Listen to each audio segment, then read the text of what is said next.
mời quý vị cùng đến với Bách Khoa Siêu Ô Chữ. Bách Khoa Siêu Ô Chữ, biến thể từ trò chơi giải ô chữ truyền thống, có độ khó và sự phức tạp chỉ giải quyết được bằng những bộ não có tốc độ xử lý mạnh mẽ. Trong 4 phút, người khiêu chiến phải ghi nhớ 50 từ khóa, ngoài 25 cụm từ để điền vào 25 ô chữ trống, còn có 25 cụm từ gây nhiễu, sắp xếp xen kẽ với nhau. Người khiêu chiến phải dùng trí nhớ không gian để điền đáp án lên tọa độ có sẵn trên ô chữ, hoàn toàn không có gợi ý. Hoàn thành thử thách, khiêu chiến thành công. Nước tăng lực Combat, hương vị cherry mới, Luôn bên cạnh thành công của bạn. Quý vị và các bạn thân mến, nơi tôi đang nằm không phải là một khu nghỉ dưỡng, mà đây là một cái đạo cụ được thiết kế riêng chỉ cho tiết mục này. Và tôi phải cảm ơn ban biên tập cũng như là tổ đạo cụ của chương trình. Chưa một chương trình nào mà quý vị thấy là cái đạo cụ để cho người ta thi một tiết mục mà lại được dàn dựng một cách tỉ mỉ và hoành tráng như thế này. Cho một tràng vỗ tay. Hôm nay cái mà chàng trai này phải đối diện cực kỳ khó. Bạn ấy sẽ được nhìn cái đề của mình bao gồm 50 dữ kiện là những từ chuyên môn đến từ những chuyên ngành khoa học khác nhau, do tổ khoa học ra đề luôn. Rõ ràng cái thử thách này mình thấy là những cái kiến thức của nhiều lĩnh vực khác nhau đang xen rất nhiều và đòi hỏi cái khả năng truy xuất thông tin của bạn ấy phải rất nhanh. Thấy bạn standby tới 4 giờ sáng là em thấy hay rồi. Tôi không biết giờ phát sóng là mấy giờ, nhưng hiện nay cái số giờ nằm trên đồng hồ của tôi là 4 giờ sáng thưa quý vị. Mời em mở mắt ra, em có ngủ quên không cưng? Dạ có, em cũng mới vừa chợp mắt được một chút. Bây giờ anh chị có một cái điều nhỏ nhỏ này cần em làm, đó là nhớ giùm anh 50 cái dữ kiện nằm ở mọi lĩnh vực trên thế giới, chẳng có một cái ranh giới gì cả.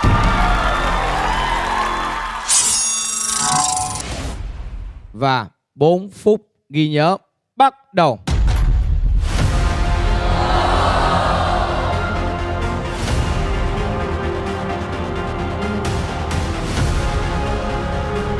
Mình cảm thấy khá là choáng. Đây là một màn hình lớn và 50 từ này thì nó không xếp thành một cái list như mình tưởng tượng, và nó xếp thành từng nhóm một.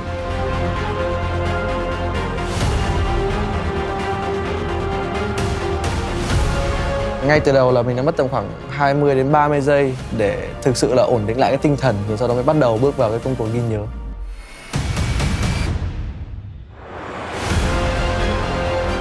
từ, có những từ mình hiểu được, nhưng có những tập hợp từ, những cái câu mà mình không thể hiểu được. Tại sao nó lại là như thế?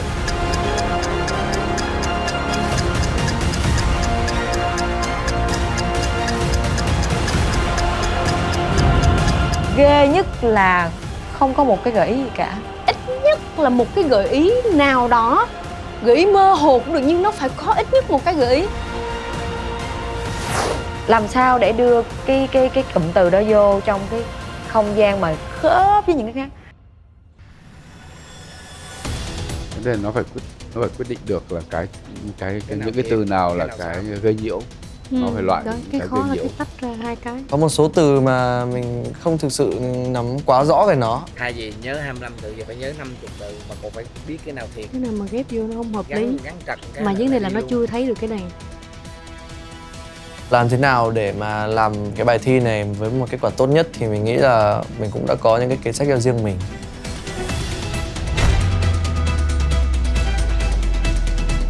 Được rồi hai em.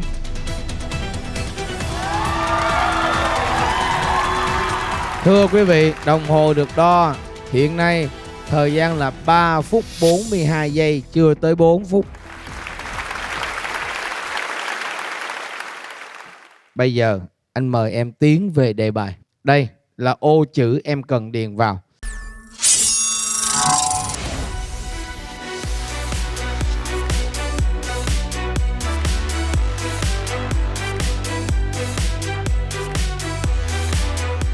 Cái điểm khó ở đây Tiên cho đó là cái cách suy luận logic của Việt Hoàng để mà ứng 50 cái từ mà ấy được đọc vào những ô chữ đó. Những cái miếng ở dưới đó thì không phải là cản trở mà là một sự trợ giúp đối với mình. Mình cũng đã rút ngắn được khá nhiều cái khoảng thời gian để mà điền ô chữ.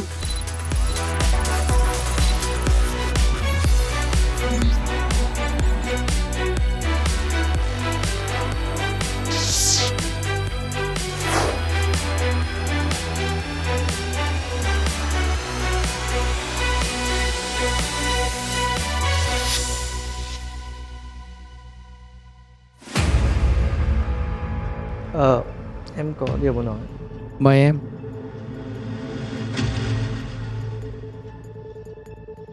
Em nghĩ rằng là đây là một cơ hội mà đối với em nó sẽ không có lần thứ hai để được thể hiện bản thân mình. Và em cũng muốn được thử xem giới hạn của mình đến đâu, chứ không chỉ dừng ở việc giải ô chữ đơn thuần. Việt Hoàng đang khiến các giám khảo cảm thấy rất hoang mang. Liệu điều gì sẽ diễn ra? Hãy cùng chờ xem.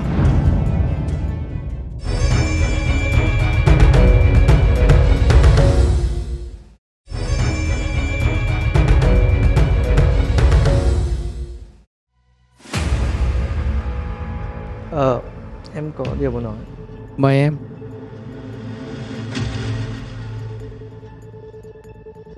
Em nghĩ rằng là đây là một cơ hội mà đối với em nó sẽ không có lần thứ hai để được thể hiện bản thân mình. Và em cũng muốn được thử xem giới hạn của mình đến đâu, chứ không chỉ dừng ở việc giải ô chữ đơn thuần. Em muốn vượt qua giới hạn của mình ngày hôm nay. Em làm cái gì nữa em? Sức khỏe giờ 4 sáng rồi, tội nghiệp thằng nhỏ. Em sẽ giải ô chữ này mà không cần nhìn vào nó. Hả? Hả?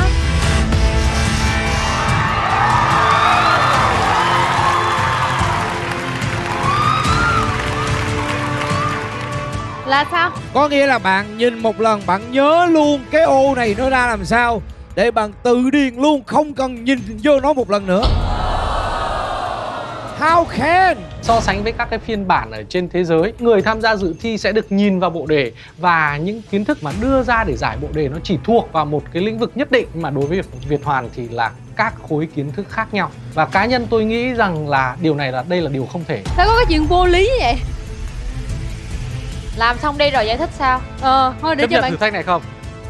Em nghĩ rằng là giữa sự thành công và sự thất bại chỉ cách nhau 2 từ tự tin thôi. Và hôm nay em có sự tự tin đấy. Quốc tế đã làm cái game này rồi cũng là một cái động cơ để cho mình nghĩ đến việc là mình sẽ tăng độ khó lên. Bởi vì mình muốn chứng minh rằng là Việt Nam mình cũng không thua gì các nước khác cả. Đây là câu trả lời của nhà lãnh đạo tương lai. Mình rất là quý cái tinh thần quyết tâm thực sự, đúng nghĩa là của một chiến binh bước vào là tôi muốn tự thử thách bản thân ngay tại lúc đó luôn. Tôi không cần nhìn đề bài, tôi tự nhớ rồi. Khi nghe thấy Việt Hoàn nói cái câu này thì tôi đã cảm thấy được rằng là cái điểm số dự kiến của mình cần phải thay đổi. Tôi đặt niềm tin vào em, cũng như cách anh Lại Văn Sâm đã đặt niềm tin vào em là làm anh ấy thất bại thảm hại lần trước. Bạn tự tin đến mức mà không cần nhìn đề. Cá nhân tôi thì tôi đánh giá đây cũng là một thử thách rất là khó, không hề đơn giản chút nào cả. Cố lên. Mời em về ghế khiêu chiến.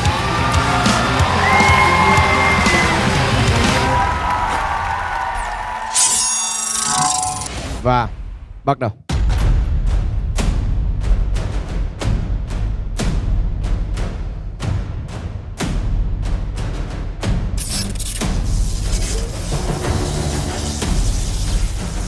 Từ 1B đến 1G.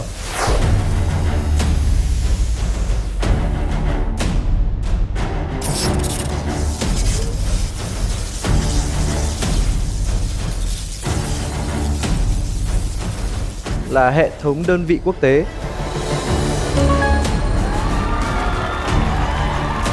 Mình chơi xỉn thuật không tưởng tượng sẵn ra trong đầu, mà mình chỉ là tưởng tượng đến đâu làm đến đấy.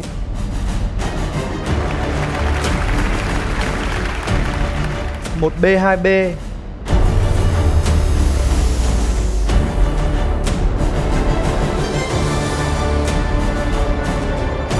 Là hệ Ptolemy.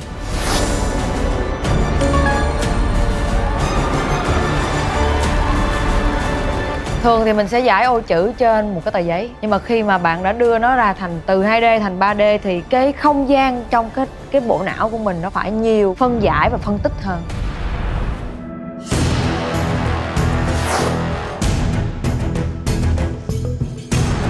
Một D đến 3D.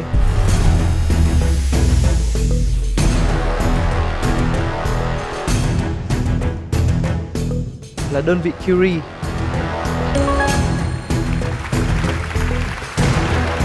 Không chơi giải theo thứ tự là hết A đến B, hết B đến C, bởi vì như thế là những cái nhánh nó sẽ khác nhau và nó sẽ làm mình phân tâm, bởi vì mình sẽ phải đồng thời nhớ nhiều nhánh.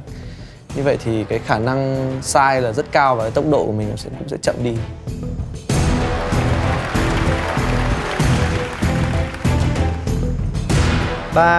3B đến 3D.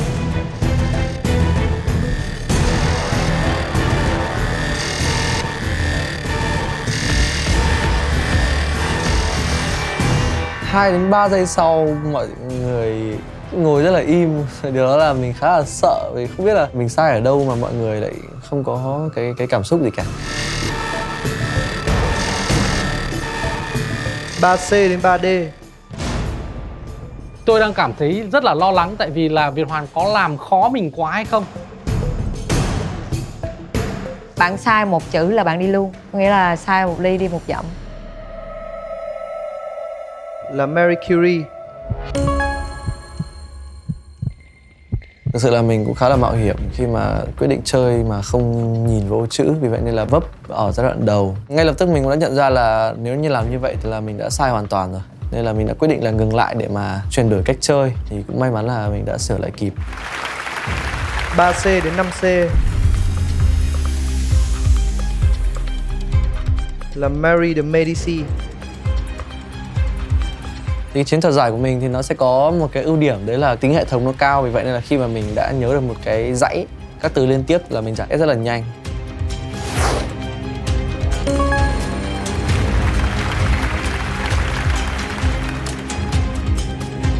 Năm A đến 5C.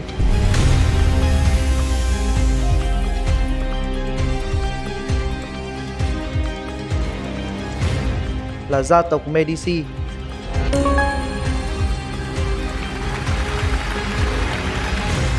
Năm A đến 9A là gia định thành thông chí.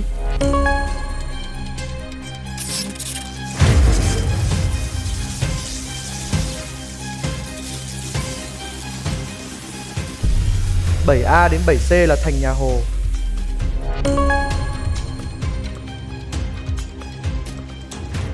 Bảy C đến 9C là Hồ Nguyên Trừng.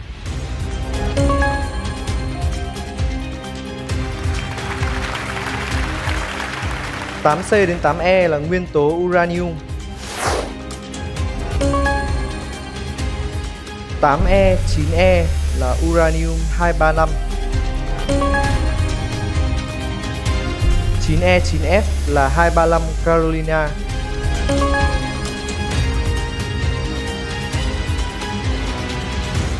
9F, 10F là Carolina Wren.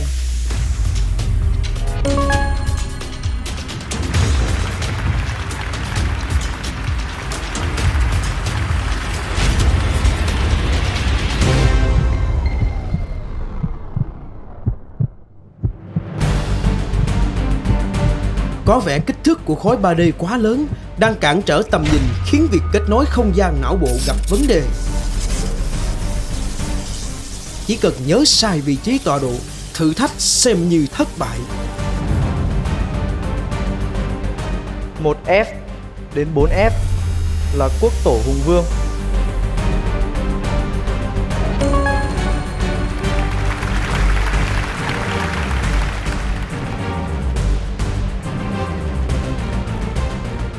Bốn E đến 4Y là gia vương Lê Tư Thành.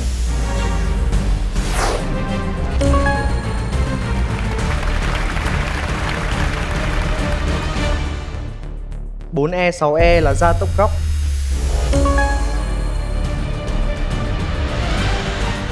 6E, 6F là góc phối. 6F, 7F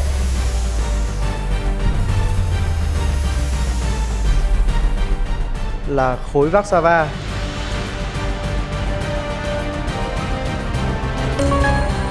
7F, 7G là Vác-sa-va 1944.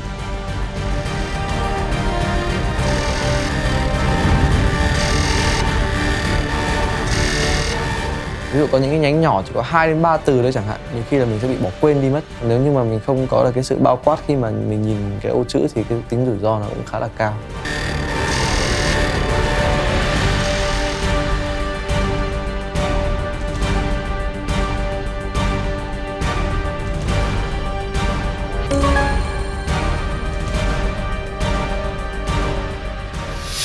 Nói nhanh hơn máy. Nói còn nhanh hơn máy.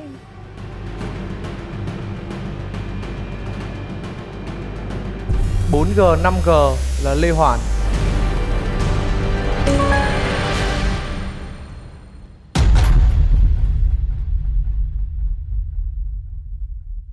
3Y đến 6Y là Đại Thành Toán Pháp.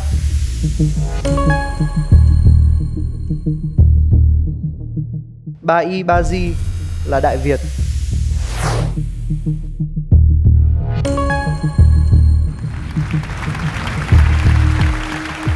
1G đến 3G là người gốc Việt.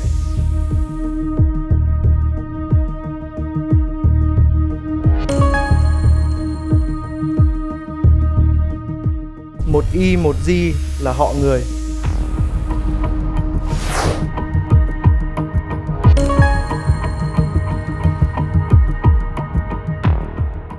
Chỉ còn 3 cụm từ cuối cùng để hoàn thành thử thách. Với sự tự tin và bản lĩnh của mình, Việt Hoàng có giải mã được siêu ô chữ này hay không? Hãy cùng chờ xem nhé!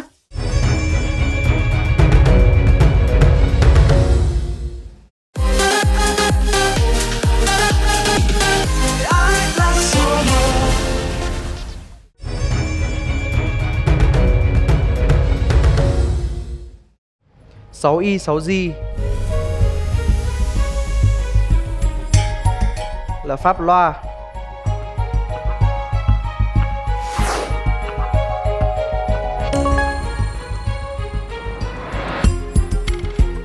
6G đến 8G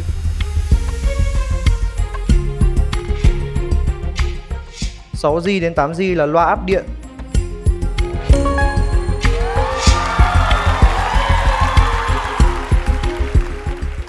8Y 8G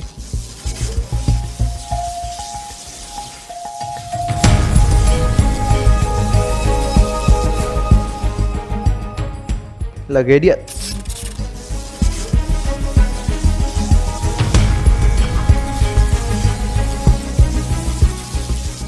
Và đáp án của chương trình là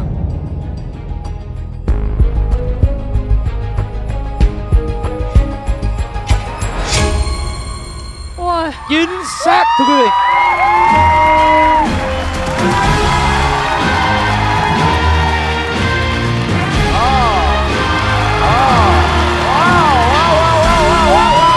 Thử thách thành công.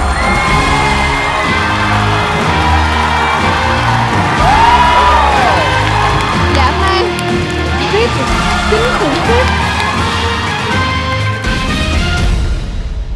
Mà rất là bình tĩnh luôn. Có ăn cơm không? Trời ơi trời, tôi không biết. Bạn ấy còn nhanh hơn cả máy tính của chúng ta. Trời ơi em ơi, anh ngồi mà anh thẫn thờ, anh không biết em điền cái này có một cái phương pháp nào không? Em gọi nó là phương pháp mạng nhện. Tức là em sẽ ghi nhớ kiến thức theo một cái khối kiến thức liên quan với nhau, theo một cái chủ đề nào đó. Như vậy thì mình sẽ ghi nhớ có hệ thống hơn. Tuy nhiên phương pháp nó chỉ là phụ, và cái quan trọng vẫn là mình rèn luyện cái này trong một thời gian dài thì mình sẽ có được cái thói quen, sẽ có được cái cách ghi nhớ tốt nhất cho mình. Giống như là một diva, chỉ cần đưa bài là tôi hát thôi. Còn cái này cũng vậy, đưa đề là tôi giải thôi. Em thật sự tuyệt vời, mời em ra giữa sân khấu thưa quý vị. Không biết là những người ở trên thế giới có xem em hay không. Bởi vì cái chuyện mà không nhìn đề, không có một cái gì hết, và em phải giải mọi thứ, tôi nghĩ là không tưởng. Bạn này là một cái số rất là ít những bạn mà làm cho Tường cảm giác lúng túng với cả cái lời nói của mình. Bởi vì không thể giải thích được, và cái gì không thể giải thích được thì bạn phải xem, bạn mới thấy được cái sức mạnh khủng khiếp trong cái bộ não của bạn này.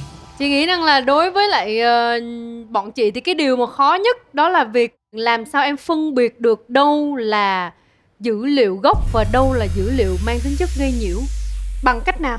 Đầu tiên thì em sẽ nhớ những cái dữ kiện dài nhất trước. Vì nó giống như xương sống của con người vậy. Từ những dữ kiện đó nó sẽ tỏa ra những sự kiện xung quanh. Em kết nối những dữ kiện có điểm chung với nhau về lịch sử hoặc là về một tính chất nào đó thành một nhóm, và em sẽ chọn ra một từ đại diện cho nhóm đó. Vì vậy nên khi em cần nhớ lại, em chỉ cần nhớ lại cái từ đó là em sẽ tự nhớ lại được cả cái khối đó. Nhưng mà làm sao biết là cái đó là cái từ gây nhiễu mà không phải là từ đúng?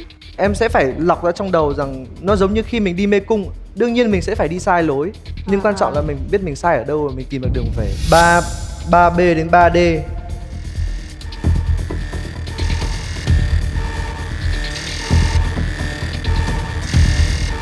3C đến 3D. Mà sai nhanh ghê, sửa sai nhanh ghê luôn. Dạ vâng, có những người như thế đó quý vị ạ. Người ta có thể đứng dậy sau vấp ngã mà sai thì vòng lại ngay. Dạ. Bây giờ mình giả bộ mình ngắt ra vài chữ, mình giải thích một tí cho khán giả hiểu. Cái này nó là cái gì? Anh ví dụ như anh hỏi em là 235 Carolina nó là cái gì? Cái 235 Carolina này nó là tên của một tiểu hành tinh ạ. Tiểu hành tinh này thì nằm trong vành đai giữa sao Hỏa và sao Mộc. Và tiểu hành tinh này thì được đặt tên theo một hòn đảo, đó là đảo Carolina thuộc nước Kiribati ở châu Đại Dương. Trời ơi, nổi tiếng à. Chợt ra tới ngoài hành tinh luôn rồi. Cái Wasawa 944 là cái gì? Warszawa 1944. Đây là tên của một bộ phim rất nổi tiếng, lấy bối cảnh là chiến tranh thế giới thứ hai ạ. Trời ơi. Cái bối cảnh của bộ phim này thì là vào thời kỳ cuối của cuộc chiến Xô Đức, khi mà phát xít Đức đã thất bại trong mặt trận Liên Xô và rút chạy khỏi Liên Xô cũng như là Đông Âu. Và tuy nhiên thì phát xít Đức vẫn cố chấp dừng lại và đặt phòng thủ ở Warszawa. Và cái bộ phim này thì kể về cuộc khởi nghĩa của người dân Warszawa để đứng lên đánh đổ cái ách thống trị của phát xít Đức. Ngoài cái trí thông minh, ngoài sự nhanh nhạy và cái khả năng đặc biệt của bộ não ấy, thì đấy là một con người mà có rất nhiều những cái tiếp cận với cuộc sống đương đại cũng như quá khứ. Tôi sẽ làm cho em phải ngập ngừng. Em giải thích cho tôi cái gia tộc Medici. Gia tộc Medici là một gia tộc rất nổi tiếng ở nước Ý nói riêng và châu Âu nói chung trong thời kỳ phục hưng. Gia tộc này thì xuất thân từ ngành ngân hàng, nhưng mà sau đó thì đã phát triển lên thành một dòng tộc và cuối cùng là thành một vương triều nằm trong đế quốc Florence. Cái gia tộc Medici này thì cũng đã sản sinh cho Thiên Chúa giáo tới 3 giáo hoàng, đó là Clement 7, Leo 10 và Leo 11, đồng thời là 2 vị vương hậu của nước Pháp. Oh my god, xuất sắc. Hay quá em ơi. Em là người ngoài hành tinh. Đúng rồi. Đại thành toán Pháp là gì em? Thì đây là tên của một quyển sách toán học. Nó được biên soạn bởi Trạng Lường Lương Thế Vinh và được viết vào đời vua Lê Thánh Tông. Anh có thể nhìn thấy Lê Thánh Tông thì trước khi lên ngôi vua thì ông được hiệu chính là Gia Vương và tên của ông chính là Lê Tư Thành, cũng là một từ khóa ở đây. Cái quyển Đại thành toán Pháp này thì nó là một quyển sách toán học nói về rất nhiều chủ đề. Nó gồm có tính hình học, khai căn, tính diện tích, tính thuế đất và thậm chí có cả bói toán nữa. Trời ơi trời, cái gì vậy trời? Bây giờ hai cái chữ mà đơn giản nhất mà đọc vô cũng không hiểu nè. Họ người là cái gì? Đây là một khái niệm sinh học ạ. Cái gì? Chứ không phải là cái họ của chúng ta hả? Dạ không ạ. Đây là một khái niệm sinh học. Họ người tên tiếng Anh là Hominidae. Đây là một họ gồm có loài người và các loài mà có bộ gen gần giống với loài người, ví dụ như là tinh tinh hay là gorilla chẳng hạn. Trời ơi trời. Hồ Nguyên Trừng là ai em? Hồ Nguyên Trừng sinh năm 1374 và mất năm 1446. Ông là con cả của Hồ Quý Ly, là anh trai của Hồ Hoán Thương, và ông là một tể tướng của triều đình nhà Hồ. Sau khi mà nhà Hồ bị thất bại trong cuộc kháng chiến chống quân Minh xâm lược thì Hồ Nguyên Trừng bị bắt sang Trung Quốc. Và ở bên Trung Quốc thì ông cũng làm quan cho Trung Quốc và ông làm tới chức rất to, đó là chức thượng thư, có thể tương đương với bộ trưởng bây giờ ấy. Và ông cũng là cha đẻ của súng thần công phiên bản Việt Nam ạ. Ôi. Thôi tôi định không hỏi nữa. Còn một cái từ mọi người chưa hỏi là Carolina Wren là cái gì? Dạ, Carolina Wren là tên của một loài chim ạ. Loài chim này thì thuộc bộ sẻ và đây là loài chim biểu tượng cho bang Nam Carolina. Trời ơi trời. Đó chính là cái toàn diện mà Việt Hoạt đã nói tới. Và bạn ấy đã chứng minh rằng là tôi giỏi toàn diện bằng cách diễn giải hết tất cả những cụm từ đó. Tóm lại thế này này, tôi đã tổng kết rồi. Tất cả những thí sinh đường lên đỉnh Olympia vào cái trận chung kết ấy, họ đều là những người tuyệt vời. Và các trường đại học ấy, vào trường đại học Bách Khoa xưa nay từ bé cho đến lớn và cho tận bây giờ tôi luôn luôn ngưỡng mộ cái trường đại học Bách Khoa với sinh viên đại học Bách Khoa. Bây giờ cháu đang học đại học Bách Khoa đúng không? Dạ. Chú ngưỡng mộ cháu. Rất cảm ơn ạ. Em cho tôi ôm em cái. Em là cái người làm tôi nổi da gà nhất Tôi nói thật, cái kiến thức của em nó không có giới hạn luôn, nó không có ranh giới luôn. Có lẽ là mong muốn của anh Sâm đã thành hiện thực rồi. Sau cái số này chắc là anh sẽ bị ném đá như Chắc chắn. là ước nguyện của anh. Và tôi cảm thấy hạnh phúc vì điều Đem đó. đá trong hạnh phúc.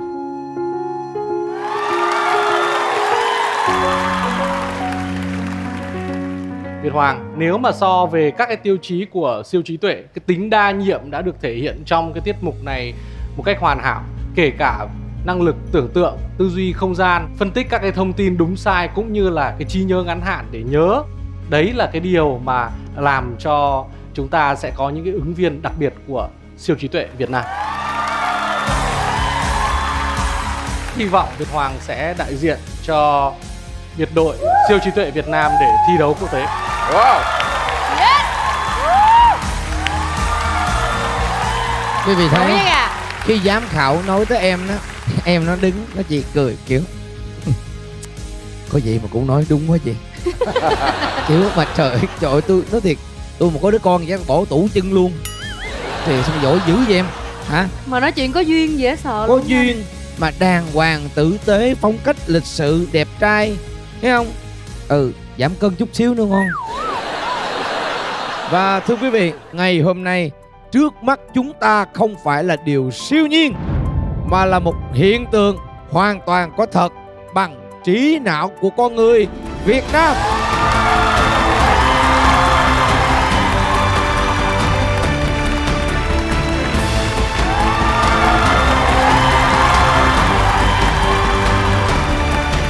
Và bây giờ sẽ là điểm số mà giám khảo khoa học Thành Nam dành cho thí sinh Việt Hoàng của chúng ta.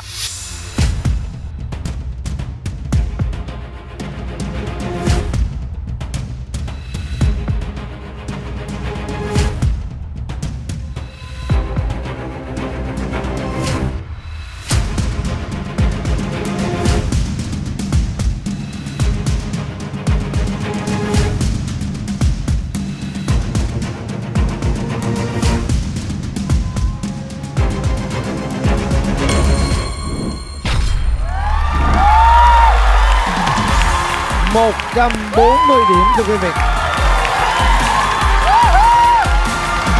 Bạn nhận được điểm tuyệt đối từ giám khảo Thành Nam là 10 điểm, nhân với 14 điểm. Đáng lẽ phải là 15 nếu không có sự thử thách của nhà báo Lại Văn Sâm. Nhưng thưa quý vị, ngày hôm nay tôi hoàn toàn đứng về phía anh Sâm, bởi vì đây sẽ là động lực để bạn biết rằng là sẽ còn những đỉnh cao, cao hơn để bạn phải chinh phục.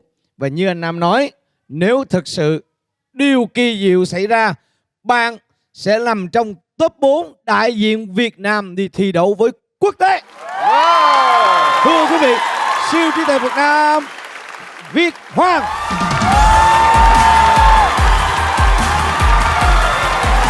Xin mời.